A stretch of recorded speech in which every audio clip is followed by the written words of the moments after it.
느헤미야는 뛰어난 지도자입니다. 140년간 무너져 있었던 예루살렘 성벽을 52일 만에 기적적으로 재건한 사람이죠. 사실은 이 일만으로도 대단하지만 느헤미야는 외적 성벽의 공사로 끝나지 아니하고 이스라엘의 내면의 성벽, 영적 성벽을 세우는 일을 했습니다.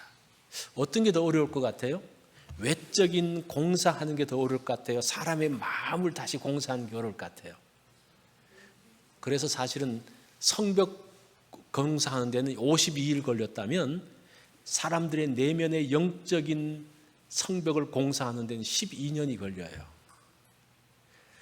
느헤미야가 이스라엘을 개혁하기 위해서 한 일은 세 가지입니다. 첫 번째는 이방인과 통혼하지 않는 겁니다. 신앙의 정결을 유지하는 거죠. 두 번째는 안식일을 지키는 겁니다. 그래서 나를 구별하고 성별하는 것입니다.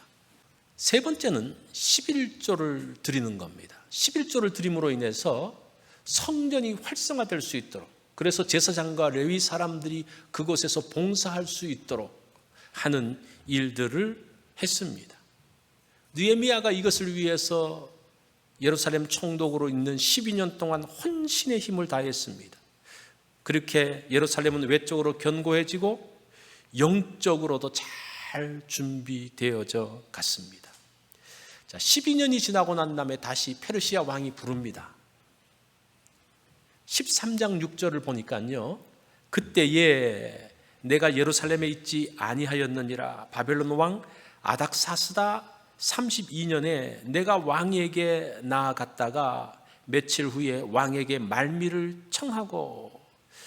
느헤미야가 예루살렘에 간 것이 주전 444년, 외우기 쉽죠, 그죠? 444년에 느헤미야가 예루살렘에 가서 12년 동안 총독을 하게 됩니다. 그리고 12년 후에 왕의 부르심을 받아요.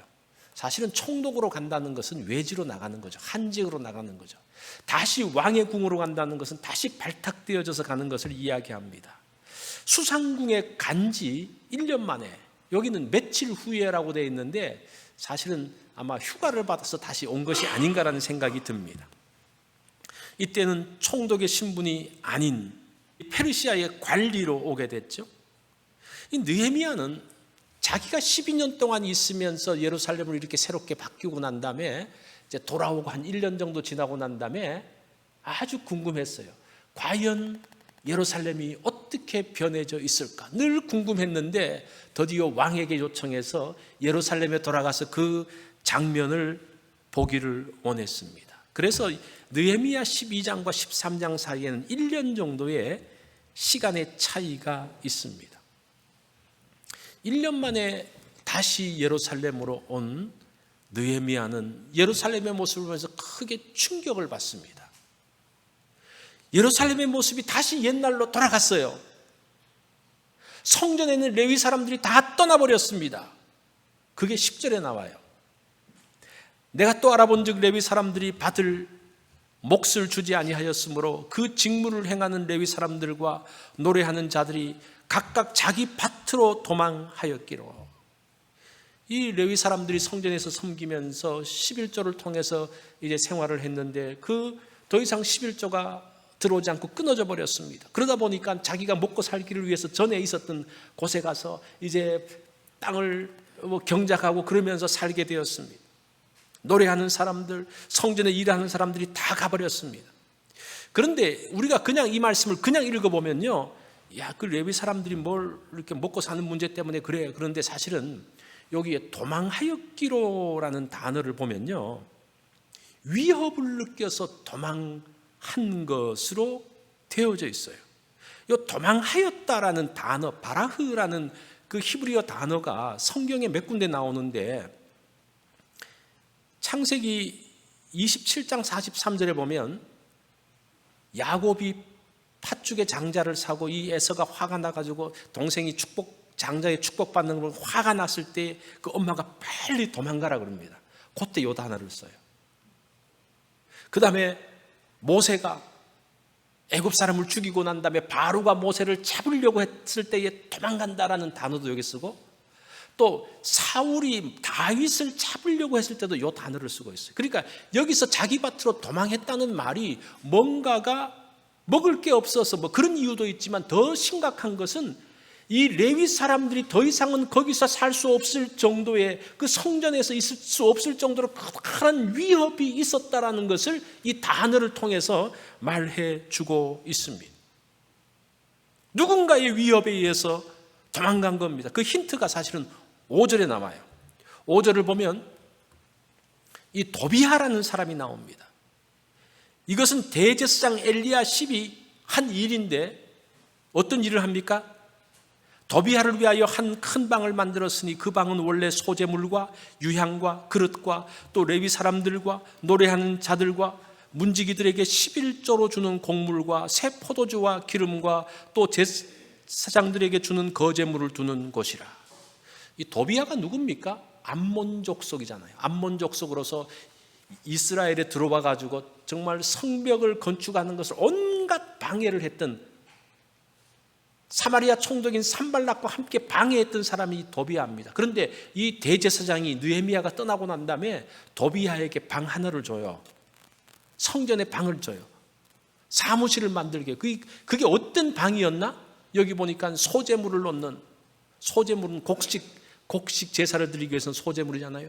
유향과 그릇과 레위 사람들, 그 사람들에게 줄 11조를 했는 그 곡식들과 새 포도주와 기름과 또 제사장의 거제물을 두는 것이라. 그 정도면 방이 어느 정도 커야 될까요? 엄청나게 큰 방을 싹 다 없애고 그걸 누구한테 주는 겁니까? 도비야 사무실로 꾸며주는 거예요. 지금 이 지정신이 아닌 거예요, 지금. 그러다 보니까 레위 사람들의 11조 창고가 폐쇄됐다는 소식을 들으니까 백성들이 11조를 합니까, 안 합니까? 이거 11조를 해도 레위 사람들은 다 없어지고 누구한테 가지? 11조를 할 이유가 없는 거예요. 예루살렘의 공공인에게 적인 도비야에게 지금 그 일을 하고 있습니다. 이런 정황을 볼 때 레위 사람들의 11조 창고가 폐쇄되었죠. 더 나아가서 대제사장과 도비야가 작당해서 아마 레위 사람들을 위협했던 것 같습니다. 그래서 도망했다라는 그 단어를 쓰고 있습니다. 성전에서 일하던 레위인들이 떠나자 백성들은 11조를 하지 않고 사실 이 말라기서가 느헤미야하고 동시대에 기록된 것으로 봐요. 이제 그 비슷한 시기에 일어났던 것이 아마 그 당시 말라기 선지자가 11조에 대한 이야기를 했던 그런 부분들이 아마 이런 문제에서 나왔던 것이 아닌가라는 생각을 해봅니다. 28장을 보면요, 대제사장 엘리야십의 손자가 결혼을 하는데 누구하고 결혼하는 거 아니? 사마리아 총독 산발랏의 딸하고 결혼해요. 산발랏의 사위가 돼요. 개인적으로 봤을 때는 총독의 사위가 되는 것은 굉장히 영광스럽지만, 그러나 영적으로 봤을 때는, 그 민족적으로 봤을 때는 예루살렘을 방해하고 예루살렘을 해하려고 했던 그 사람에게 대제사장의 자녀가 들어간다? 이거는 뭐 있을 수 없는, 느헤미야가 떠나고 난 다음에 새롭게 되어진 지도자 한 사람 대제사장 엘리야십 때문에 예루살렘 전체가 무너져 내리고 있는 것을 볼 수가 있습니다. 이런 모습은 느헤미야 시대 때만 있었던 것은 아닙니다. 19세기 말 영국 침례교회 찰스 스펄전 목사님 우리가 잘 알죠? 이분은 16살 때부터 설교를 했어요. 그러면서 교회를 부흥시켰습니다. 원래 영국의 국교는 성공회입니다. 성공회에 대해서는 국가가 지원을 해줬는데 성공회가 아닌 교단은 인정해주지 않는 교단이라 그래서 지원은 없었을 뿐 아니라 핍박을 했어요. 그런데 이 스펄전은 침례교 목사예요. 그런데 이 사람이 영국 런던에서 목회를 합니다. 그 침례교 목사로 2만 명이 모이는 교회를 했는데 그 교회가 메트로폴리탄 태버너클 교회잖아요. 이 스펄전은 철저하게 진리를 설교합니다. 철저하게 바울과 어거스틴과 칼빈의 개혁주의 신학의 전통을 이어받아서 설교를 했습니다. 그런데 스펄전이 이제 죽고 난 다음에 그 다음 후임이 왔는데 신학적으로 변절되어졌습니다. 그러면서 그 교회는 숫자가 줄어서 지금은 정말 작은 교회가 되어져 버렸습니다. 이거는 뭐 느헤미야에게만 나오는 문제가 아니에요. 20세기 영국 최고의 설교자 마틴 로이드 존스 목사님, 우리가 잘 알잖아요. 평생을 웨스트민스터 채플에서 목회를 했습니다. 이분도 정말 말씀 중심으로 하는 분인데, 이분이 돌아가시고 난 다음에 그 후임이 와서 말씀이 변질되기 시작합니다. 교회가 바로 서느냐 그렇지 않느냐는 지도자에게 달려져 있습니다. 진리의 말씀에 서 있지 않으면 교회가 일순간에 무너져 내려앉고 있는 것을 볼 수가 있습니다. 지금 우리가 보는 것도 뭐 마찬가지죠. 자, 도대체 무엇이 문제일까? 지금 느헤미야가 12년 동안 일어났던, 정말 목숨을 다해서 일어났던 그것이 1년 비운 사이에 완전히 무너지는 것이 도대체 무엇이 문제일까? 이 물리학에 관성의 법칙이라는 게 있습니다. 이게 뭔가 하니, 물체가 외부의 힘에 작용을 받지 않으면 본래 성질대로 돌아가려는 겁니다. 그러니까 원래 성질대로 돌아가려는 거예요. 자, 사람의 모습이 원래 어떻습니까? 이 인간이 어떤 모습이에요? 죄성을 가진 인간들이에요. 일반적으로 사람들은 고귀한 행동을 하기보다는 자기가 이익이 되는 대로 행동을 합니다. 편한 대로 행동합니다. 그런 성향이 있다는 거예요. 그 죄성을 가진 인간은 그런 성향이 있다는 거예요. 그런 거 여러분 너무 부인하면요, 뭔가 문제가 생겨요. 말씀을 들어도 문제가 생겨요. 그걸 인정하는 게 중요해요. 원래 우리의 관성은 그렇다는 겁니다. 여기에 나오는 대제사장 엘리야십 역시도 그는 대제사장이지만 그런 죄성을 가진 인간이었던 것을 볼 수가 있습니다. 자기의 이익을 따라서 나가는, 이것이 개혁의 한계입니다. 이 문제예요. 이 문제. 죄성을 가진 인간들을 새롭게 하기 위해서 12년간 애썼음에도 불구하고 원위치로 돌아간 문제, 이거예요. 이런 상황에서 느헤미야가 대안을 만들어요. 이것이 오늘 우리가 말씀을 보면서 중요하게 생각해야 될 부분입니다. 한 3가지 정도의 대안이 나오는데, 첫 번째는 악을 제거하는 모습이 나옵니다. 성전의 큰 방을 차지하고 있던 도비아를 다 쫓아내버려요. 그리고 그 안에 집기들을 막 다 던져버립니다. 13장이 그 통쾌한 면들도 나와요. 느헤미야가 얼마나 그걸 하는지. 그리고 그 방을 원래의 위치대로 돌려놓습니다. 레위 사람들을 위한 11조를 받게 합니다. 그리고 산발랏의 사위가 되었던 엘리야십의 손자를 제사장에서 파문시켜버립니다. 쫓아내버립니다. 너는 대제사장이 될 수 없어. 쫓아내버립니다. 에스라의 집회에서 이방인들과 절규하기로 그 사람들이 약속을 하거든요. 그럼에도 불구하고 여전히 이방인과 살면서 자녀들에게 히브리 말을 가르치지 않습니다. 모든 하나님의 율법의 말씀이 히브리 말로 되어 있는데 그거를 모르니까 이 자녀들에게 하나님의 말씀을 알려줄 수가 없는 거예요. 그래서 25절에 보면요, 그 사람들을 불러다가 때리고 머리털을 뽑았다 그래요. 여러분 성경 나중에 가서 한번 읽어보십시오. 얼마나 과격하게 했는지.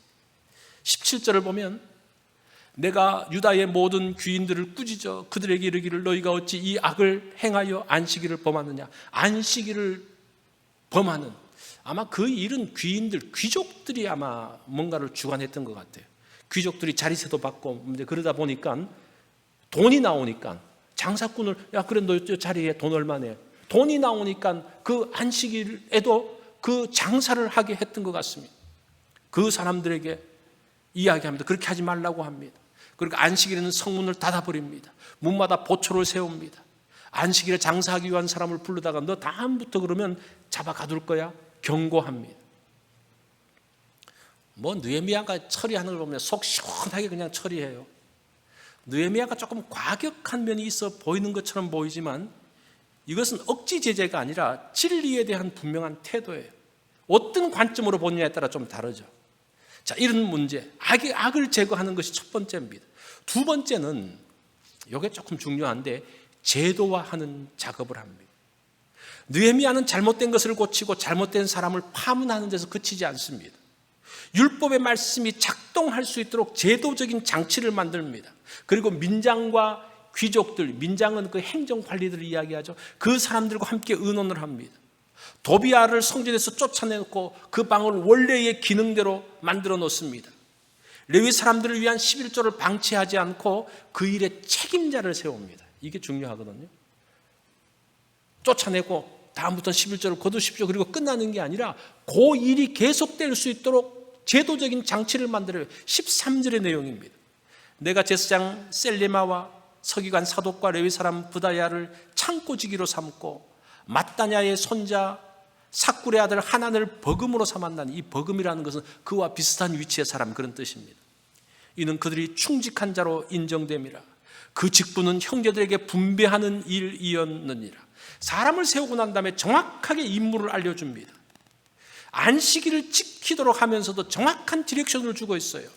19절에 보면 안식일 전날 예루살렘 성문이 어두워질 때, 그러니까 이 말을 정확하게 보면요, 그 해 그림자가 성문에 비칠 때 그런 뜻이에요.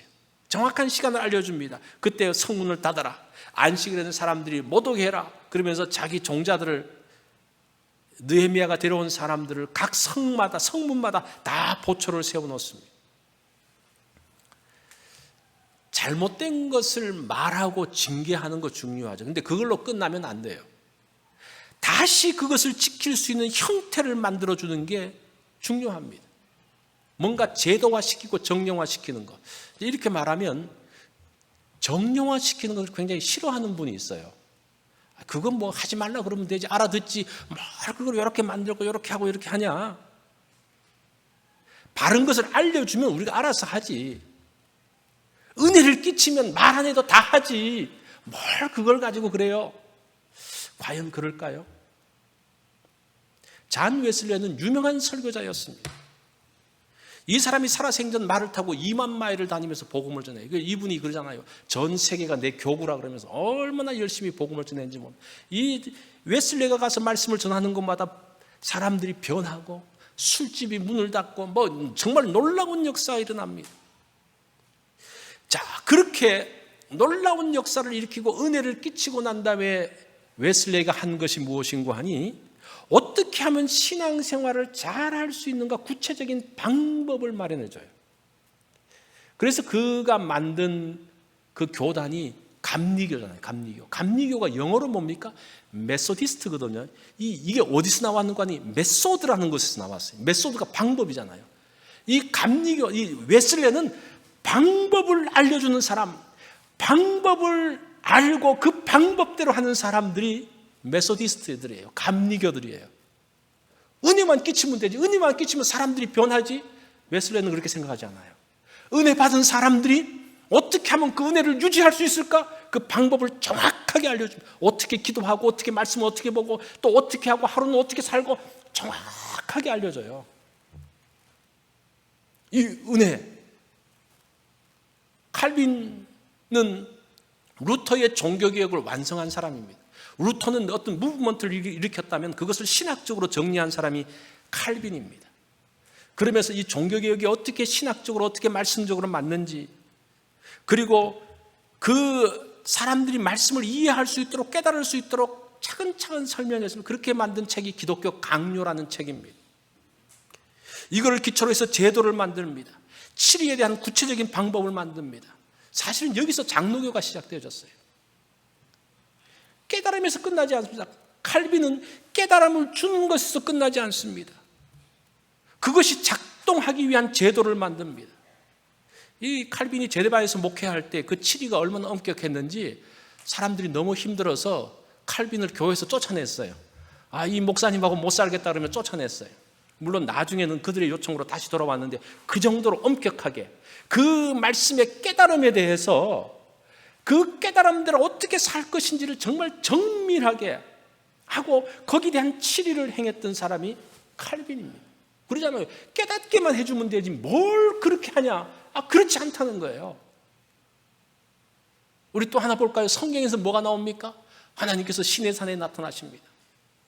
그러면서 너희들은 그 시내산에 하나님을 만나기 전에 그들이 어떻게 하라고 하잖아요. 그리고 시내산에 하나님의 영광이 쫙 임하면 사람들이 그거 보고 그냥 두려우면서 떱니다. 그러면 되잖아요. 하나님을 보고 하나님 무서워, 하나님 두려워. 그거면 끝나는데 하나님이 그 이후에 어떻게 합니까? 율법을 주셔요. 율법을 가지고 어떻게 살아라는 것을 쫙 알려주십니다. 자세한 방식과 제도를 주십니다. 하나님이 나타나시고 난 다음에도 정형화되어진 무엇인가를 주셔요. 그렇지 않으면 그 사람의 관성의 법칙에 의해서 원래대로 돌아가기 때문입니다. 그래서 우리가 어떤 말씀에 대해서 어떤 그 정형화되어진 방법들과 그 있는 것들을 여러분 너무 불편하게 생각해서는 안 돼요. 물론 불편하죠. 왜 그래요? 우리 인간이 원래 그렇기 때문에. 죄성을 가진 인간이 원래 그렇기 때문에 거기에 대해서 불편한 마음이 있어요. 그렇지만 그거를 가지고 거부해서는 안 돼요. 왜냐하면 하나님마저도 그렇게 하셨거든요. 교회 역사 가운데서 계속적으로 그러한 일들이 있어 왔거든요. 우리 교회는 헌법의 원리대로 교회를 운영하고 있습니다. 우리 성도들이 합의한 바이로를 가지고 있습니다. 이게 왜 중요합니까? 이런 기준이 있지 않으면 우리의 인간의 그 본성대로 나가기 때문에 성경에 입각한 그런 헌법과 바이로를 우리가 가지고 있다라는 겁니다. 느헤미야는 단호함을 보이는 것에서 끝나지 않고 개혁이 지속될 수 있도록 제도화되어진 구체적인 방법을 알려주고 있습니다. 그것이 두 번째 대안이었어요. 마지막 세 번째는 기도하는 겁니다. 기도했다 그러면 기도하지. 근데 무슨 기도를 했느냐가 중요해요. 13장에는 세 번의 기도가 나오는데 14절에 보면 내 하나님이여 이 일로 말미암아 나를 기억하옵소서. 내가 하나님의 전과 그 모든 직무를 위하여 내가 행한 선한 일을 도말하지 마옵소서. 이게 14절의 기도죠. 두 번째 기도는 22절에 나오죠. 내 하나님이여 나를 위하여 이 일을 기억하시옵고 주의 크신 은혜대로 나를 아끼시옵소서. 29절에 보면 내 하나님이여 그들이 제사장의 직분을 더럽히고 제사장의 직분과 레위 사람에 대한 언약을 어겼사오니 그들을 기억하옵소서. 이 느헤미야가 기도하면서 계속적으로 자기를 기억해달라 그래요. 이 기억해달라는 게 도대체 뭘까? 자기가 잘했다는 걸 기억해달라는 걸까? 아니면 내면의 고독, 쓸쓸함에 대한 이야기일까요? 그러니까 그렇게 자기가 12년 동안 애쓰고 노력했던 그 모든 것들이 다 없어지고 이 쓸쓸함 가운데서 하나님 저를 기억해 주십시오. 이런 모습들. 이 14절 말씀이 참 중요해요. 우리 한글 성경으로 봐서는 조금 이제 이해가 어려운 부분이 있는데 제가 다시 한번 읽어보면 내 하나님이여 이 일로 말미암아, 이 일로 말미암아라기보다는 이 일을 하는데 이런 말이에요. 하나님이여 내가 이 일을 하는데 나를 기억해 주시옵소서. 내 하나님의 전과 모든 직무를 위하여 내가 행한 선한 일을, 이 선한이라는 단어가 헤세드라고 되어 있어요. 이 헤세드가 하나님의 사랑, 하나님의 자비잖아요.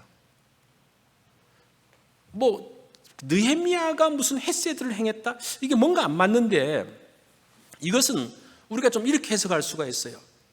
내가 행한 일이 나를 향한 하나님의 헤세드를 지우지 마옵소서. 헤세드를 도말하지 마옵소서. 내가 일을 할 때에 그런 은혜가 있었는데 그 은혜를 없애지 마십시오라는 그런 기도예요. 이게 얼마나 쓸쓸했던 그 낙심한 가운데서 기도했던 그 내용입니다. 이 기도는 자신의 노력을 한 개혁은 실패했습니다라는 사실은 그런 고백의 기도예요. 그래서 하나님의 헤세드가 필요합니다. 그 말이죠. 그럼 하나님의 헤세드가 뭡니까? 그게 예수 그리스도를 이야기해요. 물론 느헤미야는 알지 못했지만 우리가 이것들을 나중에 신학적으로 봤을 때 그렇게 해석할 수가 있습니다. 이 땅에 만들어진 성막과 성전은 다 실패했어요.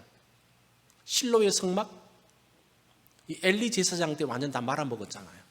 법궤를 빼앗기고 했던 그런 일. 솔로몬의 성전, 그 솔로몬의 성전이 얼마나 타락하면서 거기서 나중에 보면 얼마나 개혁할 때마다 얼마나 많은 우상들이 성전에서 나옵니까?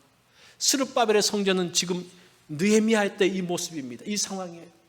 헤롯의 성전은 원래부터 정치적인 의도로 만들었어요. 이거는 성전이라고 말하기도 좀 민망할 정도의 성전입니다. 이 땅에서 만들어진 그 모든 성막 성전은 다 실패했던 것을 보게 됩니다. 그래서 예수님이 오셔서 뭐라고 말씀하십니까? 성전을 헐라 내가 사흘 동안에 세우리라. 성전 대신 예수 그리스도의 몸을 이야기하고 있습니다. 그래서 느헤미야의 좌절과 실패는 오히려 하나님의 핫세드인 예수 그리스도에 대한 갈망으로 이어지고 있습니다. 그 실패의 자리에서 지금 느헤미야가 하나님의 사랑, 하나님의 자비, 그것이 나중에 누굽니까? 그 예수 그리스도로 나오는 거죠. 느헤미야는 자리를 비우지만 예수 그리스도는 자리를 비우지 않습니다. 언제나 함께 하십니다. 느헤미야는 실패했지만 예수 그리스도는 실패하지 않습니다. 느헤미야의 마지막은 개혁의 실패를 이야기합니다. 우리가 이 13장의 내용을 그렇게 강조하지 않아요. 느헤미야의 성공, 리더십, 거기에 대해서만 대단하게 말하지, 느헤미야의 실패, 그가 개혁했음에도 불구하고 아무것도 아니었다, 그런 말은 잘 안 해요. 그럼 그 리더십에 대한 강의가 무너지기 때문에. 사실은 13장은 실패로 끝납니다. 역사를 보면요, 개혁은 대부분 실패예요. 개혁을 거창하게 했는데 대부분 끝은 실패예요. 왜? 인간의 죄성 때문에 그래요. 그래서 예수 그리스도가 필요하다는 것이 지금 느헤미야의 마지막을 통해서 이야기합니다. 구약의 마지막인 느헤미야와 동시대인 책인 말라기가 예수 그리스도의 갈망으로 마무리되어지고 있는 것을 볼 수가 있습니다.